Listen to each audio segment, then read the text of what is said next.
Crucial செய்திகளை பார்க்கும் அனைவருக்கும் வணக்கம். நான் உங்கள் சங்கிமங்கி. இனி செய்திகளை பார்க்கலாம். சென்தோசா பாலத்திலிருந்து கீழே குத்த ஒரு மர்ம நபரை ஒரு உயிரினம் கொன்றது. அது என்னவென்று கண்டுபிடிக்க தீயணைப்புத் துறையினர் அங்கே மிகவும் கடினமாக உழைத்துக் கொண்டிருக்கிறார்கள்.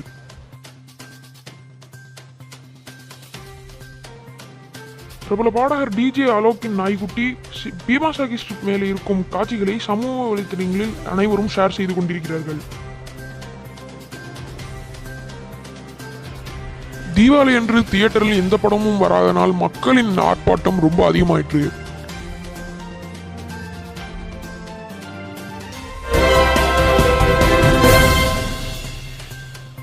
இனி செய்திகளை விரிவாக பார்க்கலாம். சம்பவ இடத்திலிருந்து பாட்ராஜ் நம்மளுக்கு தகவல் சொல்வார். சென்தோசா பாலத்திலிருந்து கீழே குதித்த மர்ம நபரை ஒரு மர்மமான விலங்கினம் சாப்பிட்டது. அது என்னவென்று கண்டுபிடிக்க தீயணைப்புத்துறையினர் தேடி வருகின்றனர். இந்த நிலையில் சம்பவ இடத்தில் இருக்கும் பாட்ராஜிடம் கேட்போம். பாட்ராஜ், சொல்லுங்க பாட்ராஜ், அங்கே என்ன நடந்துகிட்டு இருக்கு, என்னவென்று ஏதாவது சொல்லுங்க. வணக்கம் சங்கிமங்கி. இன்று காலை 6 மணிக்கு அங்கே சென்தோசா பாலத்திலிருந்து கீழே குதித்த மர்ம நபரை கண்டுபிடித்துள்ளார்கள். என்னவென்றால் பார்த்தால் அங்கே இருக்கும் ஒரு டைனோசார் குட்டி அவரை சாப்பிட்டது அப்படின்று கூறிட்டு இருக்காரு. அது எந்த அளவுக்கு உண்மைன்னு தெரியல. டைனோசார் இப்போ வர ஃப்ரீ ஃபயரில் ரொம்ப அதிகமாக சுற்றிக்கிட்டு இருக்கு. சீசனல் பேட்டில் வேற கொடுத்து தொலைஞ்சிட்டாங்க நம்மளோட அரசாங்கம். அதனால் நிறைய பேர் அந்த டைனோசாரை யூஸ் பண்ணி நிறைய கொலைகள் பண்ணிட்டு இருக்காங்க. தகவலுக்கு நன்றி பாட்ராஜ். அடுத்ததாக என்ன பார்க்க போவோம் என்றால், பீமாசாகி ஸ்ட்ரிப் மேலே டிஜே அலோக்கின் நாய்க்குட்டி இருக்கிறது. அது எப்படி, அதை பற்றி என்ன தெரியும் என்று சம்பவ இடத்தில் இருக்கிற பாட்ராஜ் கூறுகிறார். கூறுங்கள் பாட்ராஜ், என்ன ஆயிற்று? ஆமாம் சங்கிமங்கி, என்ன நடந்தது என்றால் டிஜே அலோக் சண்டைக்கு புறப்படும் போது அவரோட நாயையும் அவர் கூடயே கூட்டி சென்றுள்ளார். அந்த நேரம் சர்வே பண்ணலாம் அப்படின்னு சொல்லிட்டு அந்த பீமாசாகி ஸ்ட்ரிப் மேலே இறங்கியிருக்காரு. அப்போ பார்த்தீங்கன்னா அவர் தவறு கீழே விழுந்தவர் இறந்து போயிருக்காரு. பிரபல பாடகர் அங்கேயே சோலை முடிஞ்சிச்சு. ஆனால் அந்த நாய்க்குட்டி மேலே இருந்து தவிச்சுக்கிட்டு இருக்கு. நாயை காப்பாற்றுறதுக்கு தீயணைப்புத்துறையினர் கஷ்டப்பட்டுக்கிட்டு இருக்காங்க. இதுதான் நடந்த விஷயம் சங்கிமங்கி. தீபாவளி அன்று திரைப்படம் எதுவும் வராதனால் மக்கள் ரொம்ப சோகத்தில் இருக்கார்கள். இதை பற்றி நம் சம்பவ இடத்தில் உள்ள பாட்ராஜ் கூறுவார். பாட்ராஜ், சொல்லுங்க பாட்ராஜ், அங்க என்னென்னலாம் நடந்துகிட்டு இருக்கு? அங்க நிறைய பேர் கட்டையை தூக்கிட்டு போராட்டம் பண்ணிட்டு இருக்காங்க. என்ன நடந்துகிட்டு இருக்கு பாட்ராஜ்? அதாவது சங்கிமங்கி, என்ன நடந்தது என்றால் வரவண்ணும் நம்மளோட கில்மாண்டேஜ் அப்லோட் ஆகிட்டே இருக்கும். அதாவது ரூஹில் கிங்கோட கில்மாண்டேஜ் வந்துட்டு இருக்கும். அதில் இறந்தவர்களோட உறவினர் எல்லாரும் பார்த்துட்டு இருப்பாங்க. பட் இந்த வருஷம் பார்த்தீங்கன்னா அந்த தியேட்டரை மூடினதுனால உறவினர் யாரும் வர முடியாத அவல நிலையில் தவித்துக் கொண்டிருக்கிறார்கள். உறவினர் என்ன கூறினார் என்றால், எங்கள் கணவரையோ மனைவியையோ குழந்தைகளையோ கடைசி ஒரு தடவை பார்த்துக் கொள்கிறோமே அப்படி என்று சொல்லி கூச்சலிட்டு கொண்டிருக்கிறார்கள். நிறைய பேர் கட்டையெல்லாம் கொண்டு தியேட்டரை அடித்து உடைக்க பிளான் போட்டு கொண்டிருக்கிறார்கள். ஸோ இது ஒரு பெரிய பிரச்சனையாக தான் போயிட்டு இருக்கு சங்கிமங்கி. இதை பற்றி மக்கள் என்ன நினைக்கிறார்கள் என்று மக்களிடமே கேட்போம். சிறிது நேரம் பொறுங்கள் சங்கிமங்கி.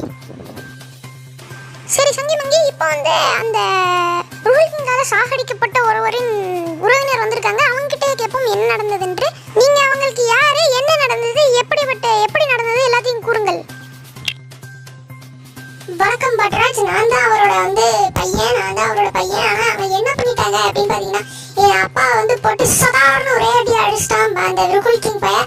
ஆனா அங்க இருக்கும் அவரோட டீம்மேட் கூட எங்க அப்பாவுக்கு உதவி செய்யலாம். இதை பார்த்தா ரொம்ப கடுப்பா வருது. இது எங்க அப்பாவை கடைசி தடவை பார்த்துக்கலாம் அப்படின்னு சொல்லிட்டு நான் தியேட்டருக்கு போய் ஆசையா போய் பார்த்தா அங்க தியேட்டர்ல படமே இல்லை. இதை பத்தி என்ன நினைக்கிறது, என்ன பண்றதுன்னு நான் யோசிச்சுட்டே இருந்தேன். அப்பதான் உங்ககிட்ட பேட்டி கொடுத்துட்டு இருக்கேன். உங்களுக்காக நான் ரொம்ப வருத்தப்படுகிறேன். நான் பாட்ராஜ். இதை பார்க்க எனக்கே ஒரு மாதிரி இருக்கிறது. அந்த டீம்மேட்டுக்கு தக்க பதிலடி கொடுக்கப்படும் என்று நாங்கள் கூறுகிறோம். அது இல்லை, அடுத்ததாக இன்னொருவர் வந்துள்ளார் சங்கிமங்கி. அவரையும் இப்ப பார்க்கலாம்.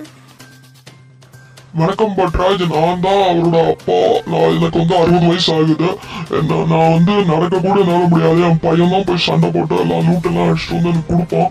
ஆனால் என் பையனையே இப்போ பார்த்தீங்கன்னா அடிச்சு போட்டு கொண்டுட்டாங்க. அது எப்படின்னு பார்த்தீங்கன்னா M500 எடுத்துட்டு ரூஹில் கிங் என் பையனோட மண்டையிலே போடாருன்னு போட்டான். எனக்கு ரொம்ப அழியலையா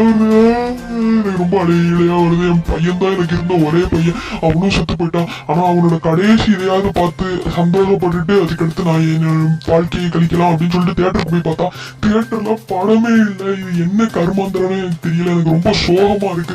இதுக்கு நான் என்ன பண்றது? நான் இப்பயே தூக்கு போட்டு சத்துடுறேன், இல்லைன்னா அப்படியே செத்துடுறேன். என்ன நடக்குது இப்ப?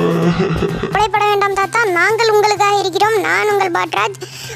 இன்று இதோடன் நியூஸ் முடிந்தது. இதுக்கடுத்து என்ன செய்யலாம் சங்கிமங்கி, நீங்களே கூறுங்கள் சங்கிமங்கி. நீங்கள் ஒன்றும் செஞ்சு கிளிக்க வேணாம் மிஸ்டர் பாட்ராஜ். நீங்கள் என்ன பண்ணீங்க அப்படின்னு பார்த்தீங்கன்னா, நேராக போய் உங்களோட ஃபினிஷிங் டைலாக் போட்டு உங்கள் வீட்டுக்கு போய் தூங்கிடுங்க.